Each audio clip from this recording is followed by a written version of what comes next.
Welcome to another episode of Hidden Heritage, where we follow the breadcrumbs to discover more evidence of who were the only American Indians that inhabited the Americas and that are still here to this day. Now, before we dive into the rabbit hole of truth, if you are new to the channel, please like, share, subscribe, comment your thoughts down below, and turn on post notifications so you will be informed about our next upcoming episode. If you are already subscribed, welcome back to the channel, and thank you once again for your unwavering support. Please continue to like, comment, and share so more people can witness the truth. Let's dive in. American Indian heritage and accurate representations. So, we have before us some depictions of American Indians, and this is how we were able to lock it down. So before we do that, let's go ahead and examine what we have in front of us. We see their phenotype, facial features, their hair, the body type, skin complexion. All right. Then we move down to, let's get the pointer out, move down to the earrings, the collar around the neck, gold or jewelry. All right. We have the pendant, the gold strap. We have bracelets around the upper arms right here, lower arms or wrist right here. You have jewelry of some sort. So let's keep going. You have the kilt jewelry made out of jewels around their waist. And we have here as well jewelry around there, above their calf and around their ankles right here, standing on top of a gold chest or whatnot. Gold platform, or made out of gold and jewels. And we have this right here in German. We're going to translate it, and this is how we were able to find out that these were American Indians. Watch. All right. So we asked artificially intelligent to translate, right? And it's so funny how they said various figures, right? Various figures from the workshop of this person, right? So we're like that doesn't explain anything, right? So we kept looking for others similar, or somewhat that we can base it off of. And all right.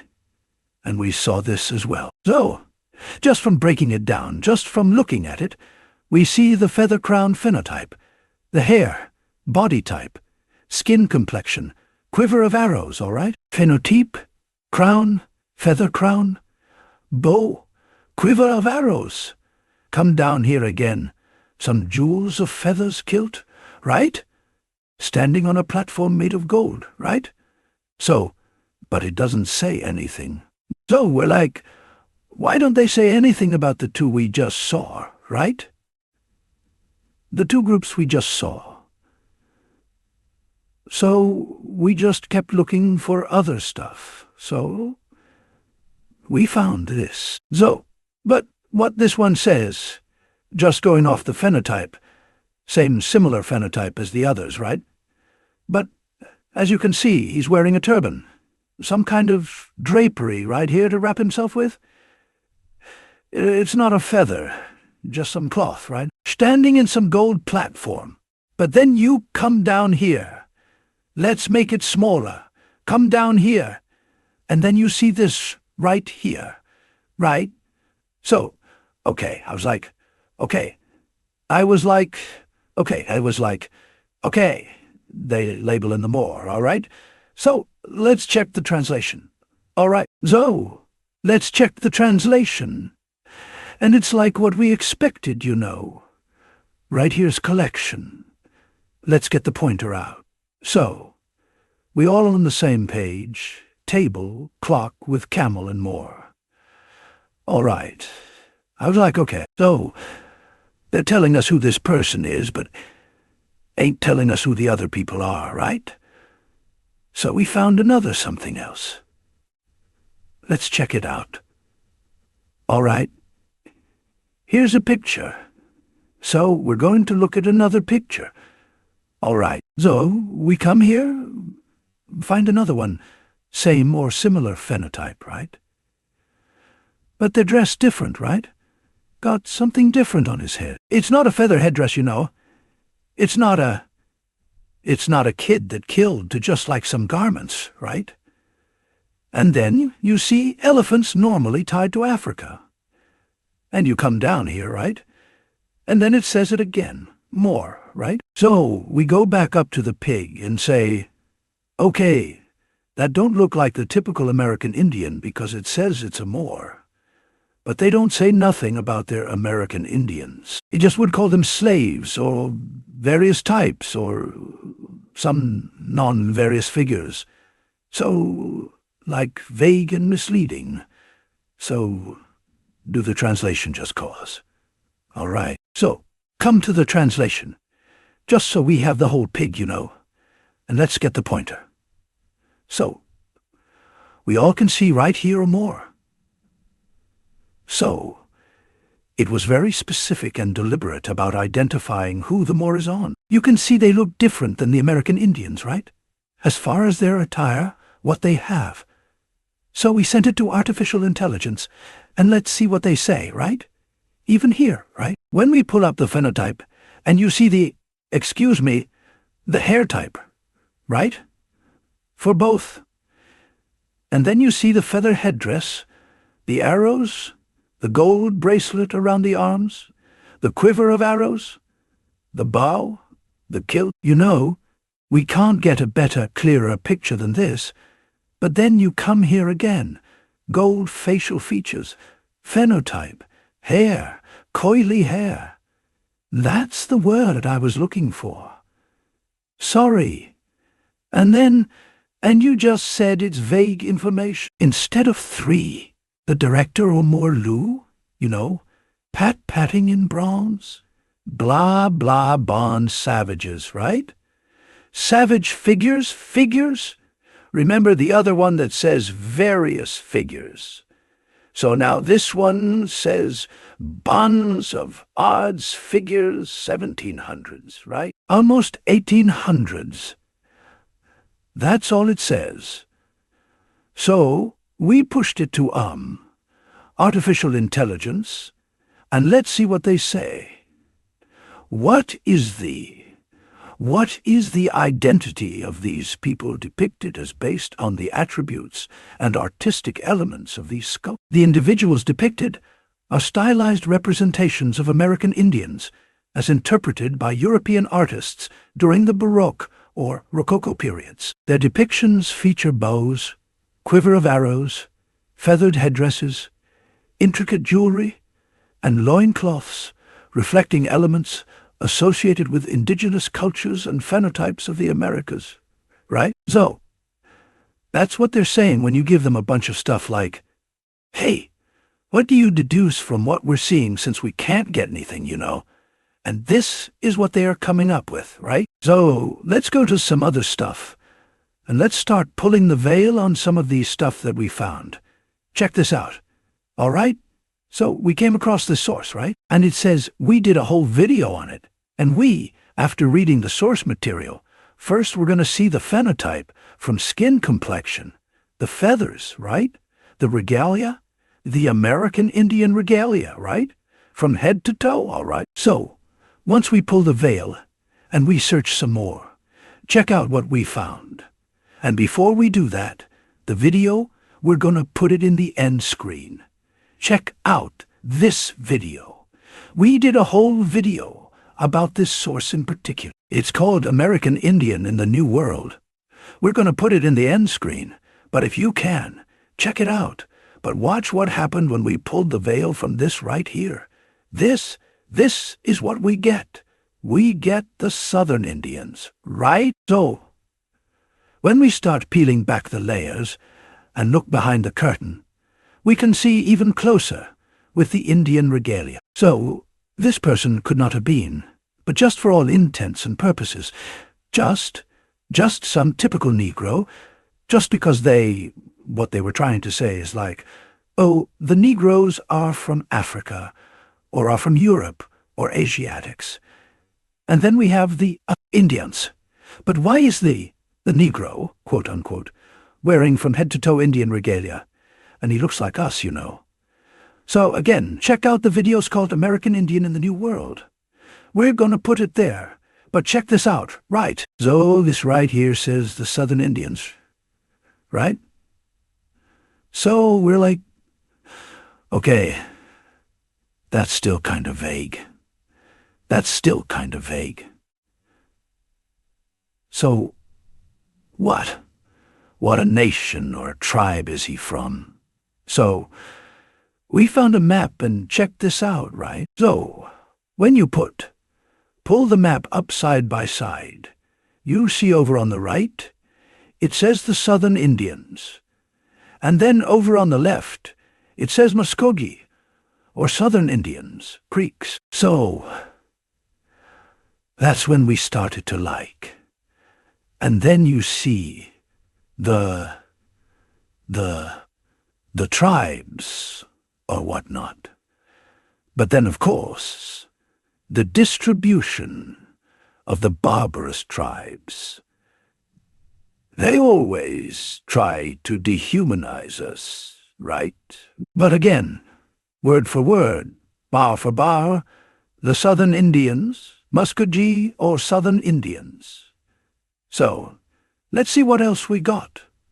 All right, so we've got a map here, and it says the famous Janssen-Visser map of New Netherland was first released in 1650, right? The map listed the names of numerous indigenous tribes and settlements, which suggest that the Dutch traders knew the importance of knowing the names of their indigenous suppliers, going back to how these are our names. Okay, American Indian is our name. Again, the map listed names of numerous indigenous tribes and settlements, which suggests that the Dutch traders knew the importance of knowing the names of their indigenous suppliers and where they lived, okay? So again, we did not come from Europe. We did not come from Africa. We did not come from Asia. We're not Asiatics. We're not Moors. We're not Hebrews. We're not Hebrews. We're not Israelites. None of that weird stuff, right? That's just the truth. The simple fact is, what was our identity before we were reclassified to black or Negro or colored? And there's your answer. When we were Indians, or American Indians, we own 100% of the farmland. Now that we are black, or Negro, or colored, or African American, we own less than 1%. Just Google it, all right? So that's why it's extremely important to claim our American Indian identity. Anyway, again, Dutch traders knew the importance of knowing the names of their indigenous suppliers and where they live. It makes this map an important resource for anyone who wants to study the history of the original inhabitants of North America. Okay? This map provides a detailed view of the area by 1650. It was known as New England at the time. Map-making was big business and demand was high. Maps like this were made for decorative reasons. It would, however, be inaccurate to say that their content was insignificant. In fact, they were detail-accurate and are important resources for research. So let's read that again. Maps like this were made for decorative reasons. It would, however, be inaccurate to say that their content was insignificant. In fact, they were detailed, accurate, and are important resources for research. So we're going to take a look, and we're going to see some more maps, and we're going to see the people. All right? So look at the map. We're going to see this here. We're going to look at the people for this map right here. Okay. And then we have here, map of the New World with European settlements and American Indian tribes in 1730. Again, we are going to look at the map for the people for this right here. All right, so we're going to pull this out. This is the same map. And let's see the people, the American Indians. So this is as close as we can go.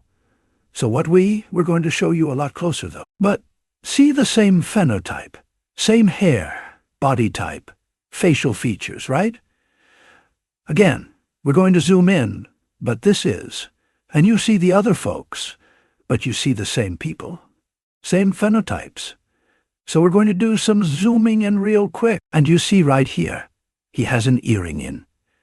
Let's see if we can get a little bit closer, as close as possible, all right? I'm trying to be careful. All right.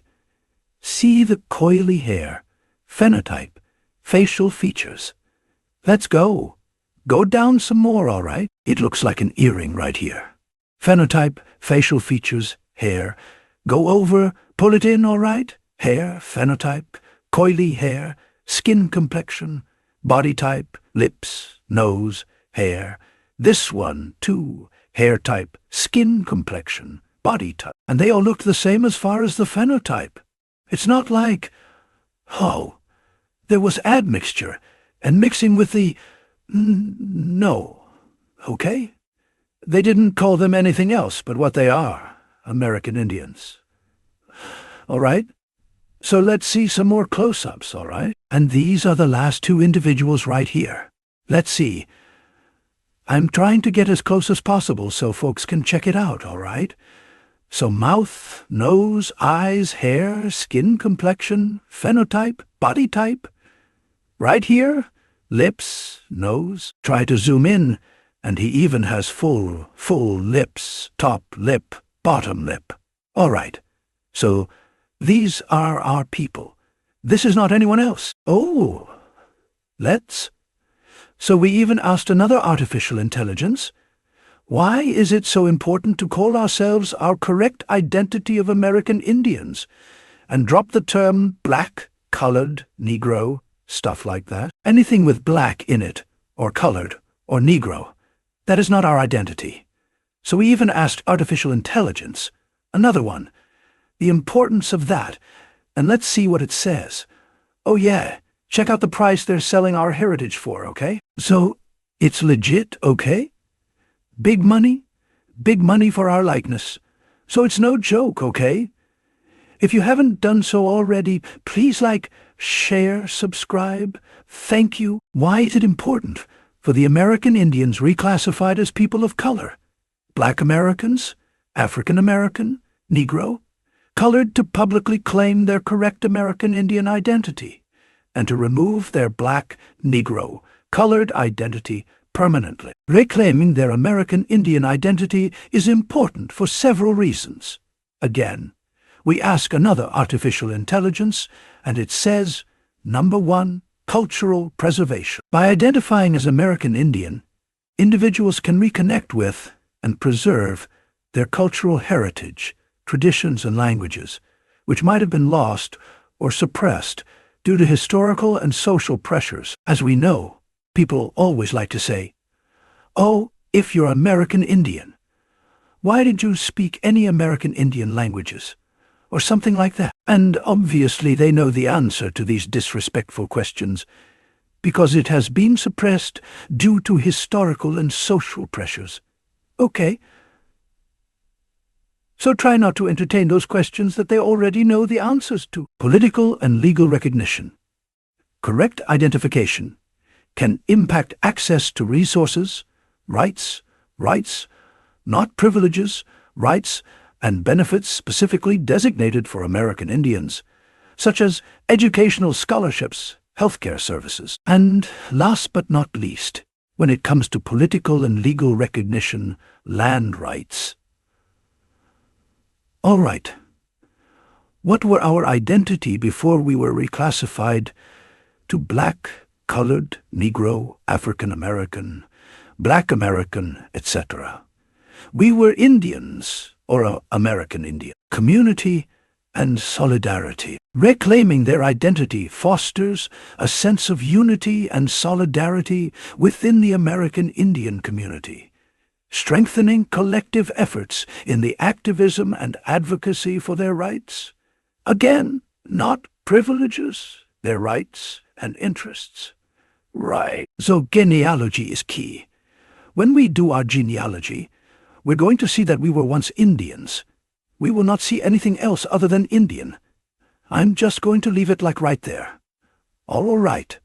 Accurate representation. It ensures that demographic data accurately reflects the population, which is crucial for policy making, resource allocation, and addressing the specific needs of the American Indian community. Again, what were our identity when we own 100% of the farmland? All right, And how much of the farmland do we own now being called anything other than American Indian or Indian? Okay, this has to be a public thing. It has to be corrected with paperwork, with a genealogy. Go in there, fix our birth certificates, death certificates, marriage certificates, all that good stuff. Make sure we are fixing that stuff. Combating stereotypes by asserting their true identity. Individuals can challenge and dismantle stereotypes and misconceptions associated with being labeled as Black, Negro, or color. Promote a more accurate understanding of their unique cultural and historical experiences. So we need to make sure we are consistent. All right? We're consistent when we are talking about our American Indian heritage. We cannot backtrack for the sake of comfortability and be, oh, we are Black American Indians or Negro American Indians, just American Indian. That's it. These factors collectively contribute to the empowerment and resilience of American Indian communities, enabling them to thrive and maintain their distinct cultural identities. Again, we need to think and remember for a second. If American Indian or Indian was a misnomer, they wouldn't be fighting us tooth and nail for hundreds of years, and today for us to be called something else other than American Indian or Indian or Indian. Because they could have just looked at us and say, okay, we're not going to give those American Indians or Indians any rights or benefits or whatever the case may be. Right. However, they had to reclassify us, so we don't. Furthermore, if our American Indian identity wasn't valuable to us, there would be no such thing as a $5 Indian. All right, because we know they are pretendians when you Google that word. Okay, you see them, you do not see us. So that is why that word in particular is very valuable to us, because it's our indigenous identity. All right, or else they would have just called themselves $5 Europeans or $5 Asians. But they have to try to take our identity while simultaneously reclassifying us as something else. Additionally, if American Indian or Indian were not valuable to us, there would be no need for paper genocide. There would be no need for reclassification of any kind.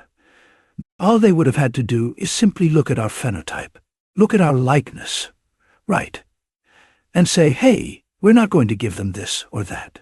All right, but they cannot do that. They cannot do that without pulling the actual identity away from us and giving it to themselves.